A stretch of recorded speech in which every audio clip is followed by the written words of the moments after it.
নিজের স্ত্রীর ছবি ফেসবুকে আপলোড করছে, সেই ছবি দেখে অন্যান্য মানুষ লিখছে সুন্দর, নাইস, মাশাআল্লাহ। আর সেই নির্লজ্জ বেহায়া স্বামী, সেই নির্লজ্জ বেহায়া দায়ুস স্বামী সেই কমেন্টের উত্তর দিচ্ছে ধন্যবাদ, ধন্যবাদ। এরা মানুষ। উলাইকা কাল আনআম বাল হুম আদল। তারা চতুষ্পদ প্রাণীর চেয়ে নিকৃষ্ট। দায়ুস জান্নাতে প্রবেশ করবে না। দায়ুস কাকে বলে?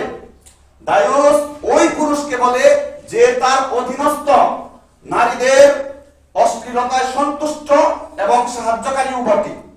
নীরব থাকে, সন্তুষ্ট থাকে, সাহায্য করে নীরব থেকে। নিজের পরিবারের স্ত্রীরা অশ্লীল পোশাক পরে বেপরদা হয়ে বাইরে যায়, অথচ ওই ব্যক্তি কিছু বলে না, সে দায়ুস। সে যদি সারা জীবন মসজিদুল হারামে ইতিকাফে বসে, সারা জীবন ওইখানে ইমামতিও করে, ওইখানে নামাজও পড়ে, তারপরেও সে জান্নাতে প্রবেশ করবে না, বলেছেন রাসূল সাল্লাল্লাহু আলাইহি সাল্লাম।